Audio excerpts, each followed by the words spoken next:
مغضوب علیہم وہ ہیں جنہیں ہدایت ملی ہو اور پھر وہ اپنی شرارت نفس کی وجہ سے اس ہدایت کو اپنے سے جدا کر دیں، ہدایت سے محروم ہو جائیں، ہدایت کا راستہ ترک کر دیں اپنی شرارت نفس کی وجہ سے، ان پر اللہ کا غضب نازل ہوتا ہے، اللہ کا غصہ، اللہ کا غضب۔ اور ضالین وہ ہیں جو یا تو ابھی ہدایت کے طالب ہیں، متلاشی ہیں، ہدایت ملی نہیں ہے ابھی، اور یا یہ ہے کہ وہ کسی شرارت نفس کی وجہ سے نہیں، کسی مغالطے کی وجہ سے یا کسی اچھے جذبے میں افراط پیدا ہونے کی وجہ سے گمراہ ہو گئے۔ ان دونوں کو فرق کو سمجھ لیجئے۔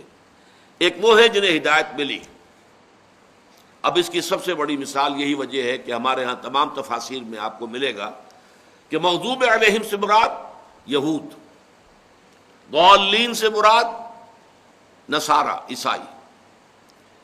مغضوب علیہم یہود جن کے پاس کتاب تھی، تورات تھی، ہدایت ملی، اللہ تعالیٰ نے انہیں چنا، بہت اونچا مقام دیا، یا بنی اسرائیل اذکروا نعمتی التی انعمت علیکم وانی فضلتکم علی العالمین۔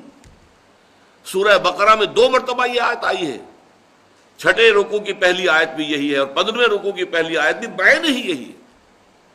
لیکن انہوں نے اپنی شرارت نفس کی وجہ سے، اپنے دل کی گمراہی کی وجہ سے، اپنی خواہشات و شہوات کی پیروی کرنے کی وجہ سے کتاب کو اپنی پیٹھوں کے پیچھے پھینکنے کے باعث نبذ فریق من الذین اوتوا الکتاب کتاب اللہ وراء ظہورہم، اپنی پیٹھوں کے پیچھے پھینک دی اللہ کی کتاب، لہذا ان پر اللہ کا غضب نازل ہوا، اللہ تعالیٰ ناراض ہوئے، اللہ کی سزائیں ان پر نازل ہوئی۔ ویسے تھوڑی دیر کے لیے توقف کر کے ذرا سوچ لیجئے، آج ہم مسلمان بحیثیت امت اسی مقام پر ہیں۔ ہمارے پاس قرآن ہے، شریعت محمدی ہے، اسوہ محمدی ہے، لیکن پوری دنیا میں کہیں کسی ملک میں مکمل اسلامی نظام ہم نے قائم نہیں کیا۔ کہاں ہے؟ اس ملک میں نہیں ہوا جو اسلام کے نام پر بنا، جس میں لاکھوں نے جانیں دی ہیں، قربان ہوئے ہیں، ہزارہا عصمتیں لوٹی ہیں، عورتیں اغوا ہوئی ہیں۔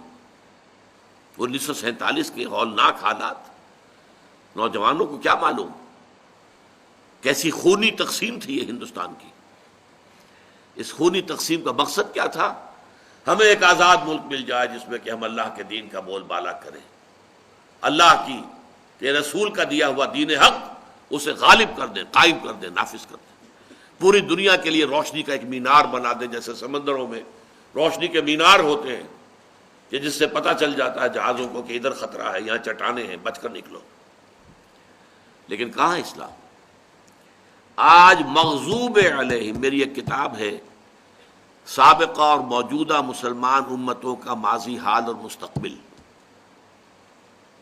سابقہ امت مسلمہ یہود، وہ امت ہے حضرت موسیٰ کی، انہیں دی گئی تورات، انہیں دی گئی شریعت موسوی، اور پھر ذمہ دار بنائے گئے۔ مثل الذین حملوا التوراۃ ثم لم يحملوها كمثل الحمار يحمل اسفارا، مثال ان کی جنہیں حامل تورات بنایا گیا پھر انہوں نے اس کی ذمہ داریوں کو پورا نہ کیا، اس گدھے کی سی ہے جس پر کتابوں کا بوجھ لاد دیا گیا۔ اس قدر ثقیل تمثیل اور تشبیہ جو ہے قرآن مجید دے رہا ہے ان کے لیے جنہیں اللہ نے اپنی کتاب دی ہو لیکن پھر وہ اس کتاب کا حق نہ ادا کرے، اس کتاب کی ذمہ داری پوری نہ کرے۔ تو یہ ہے اصل میں مغضوب علیہم۔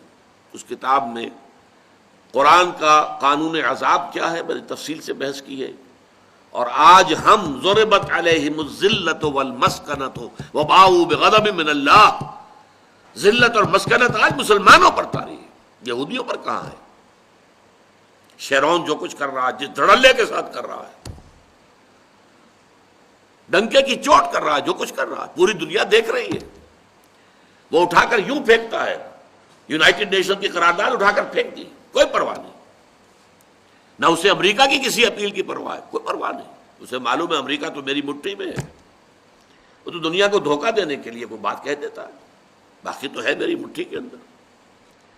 مسلمان ہیں پٹتے ہیں تو رحمتیں ہیں تیری اغیار کے کاشانوں پر، اور برف گرتی ہے تو بیچارے مسلمانوں پر۔